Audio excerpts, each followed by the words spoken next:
Hello everyone, my name is Warren Cushman, and the first thing I'm going to do is talk a little bit about the organization I'm currently chair of. The organization I'm chair of is called Project Olmstead.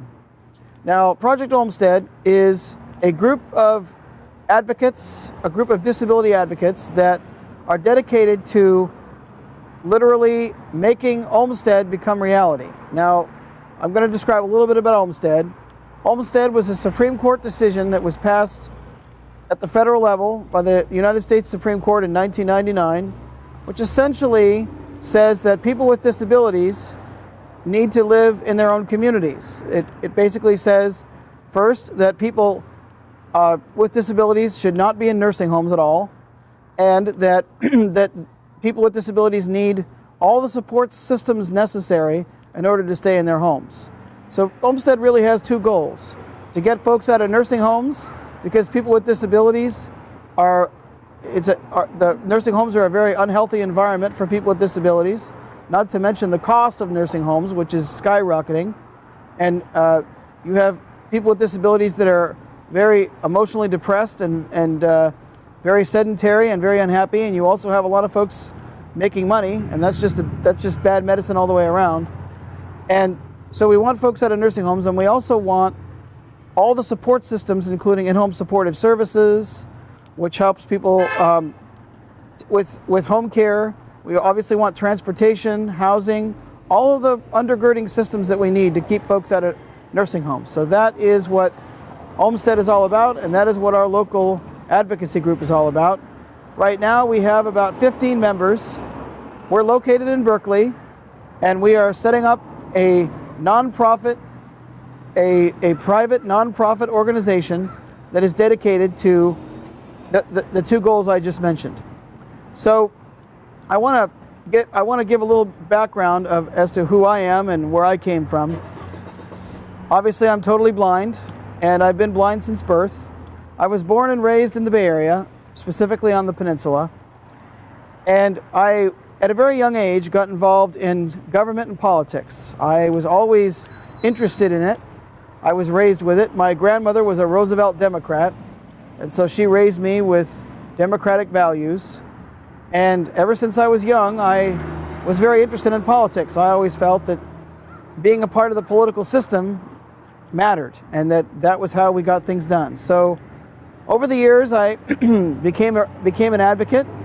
I spent a lot of years in Sacramento working on legislation, working on policy.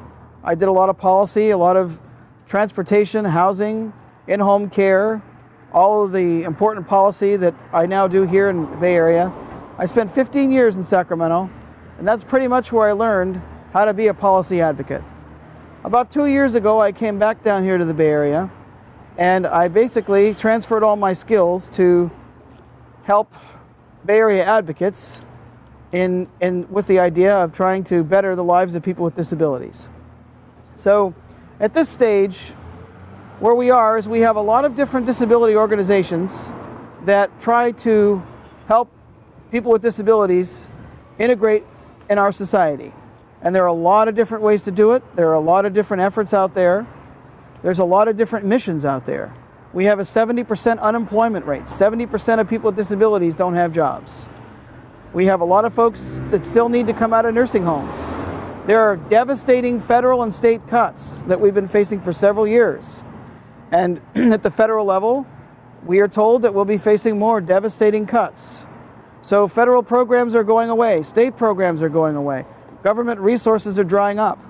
We're not able to help people with disabilities the way we used to in the government arena.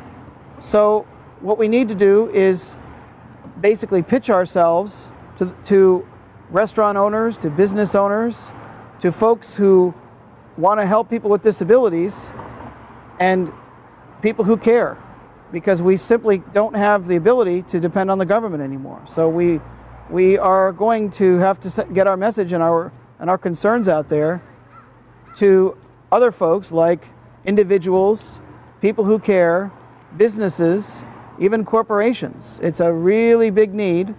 I have always been talking about the importance of diversification. For a long time, people with disabilities have essentially relied on the federal and state government to help them. And we're just not in that position anymore, so we have to branch out. We do have a lot of needs. There are mental health needs in our community. There are a lot of folks facing depression and anxiety. There are folks facing alcohol abuse and drug abuse. There are a lot of different mental health things like schizophrenia and other kinds of mental health issues. There are people with disabilities who are homeless.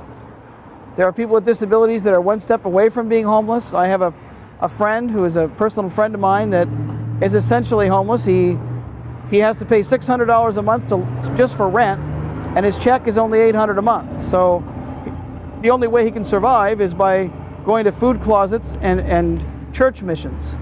So it's a very difficult situation for a lot of folks, and we need a lot of support. So we hope that there's caring folks out there that want to support us, and Project Olmstead certainly is one of those important organizations that can do a lot of good. There are other organizations, of course, Center for Independent Living, which is a part of this process in Berkeley, CIL in Berkeley, and there are other organizations that I'm sure will be heard, and they're certainly deserved. I think the most important thing we can do in our community is, first of all, be innovative. We're not going to be able to do the things the way we used to. Folks have been doing things essentially the same way for 40 years, and we're going to have to make some changes. We're going to have to do things differently. We're facing too many advocacy issues, too many challenges, not enough people, not enough money, and not enough support. So the only way we can do it is by being innovative, both in the area of policy and in the area of fundraising. And I've always been the type of person that faces a challenge. So I'm ready to face the challenge. I'm ready to change. Change is an absolute here. We absolutely have to have it. So I'm ready to change, and I'm asking everyone who hears my voice to help me change and help the disability community to improve themselves, to live better lives, and to be integrated in the community. For Project Olmstead, I'm going to give my telephone number first. My telephone number is 510-276-7104. That's 510-276-7104. Also, our office telephone number for Project Olmstead is 510-841-4776. And our staff liaison is Stacy Melbourne. So you're going to reach the Center for Independent Living, and you can ask for Stacy Melbourne if you want to inquire or learn more about Project Olmstead. There are other board members as well. If you want to email, and you prefer email, my email address is Warren, W-A-R-R-E-N, at topgunn, and I'm going to spell it, T-O-P-G-U-N-N, and then the letters TET.com. So it's Warren at topguntet.com. So that should be enough for folks to contact me. Thank you for your support, and thanks for listening.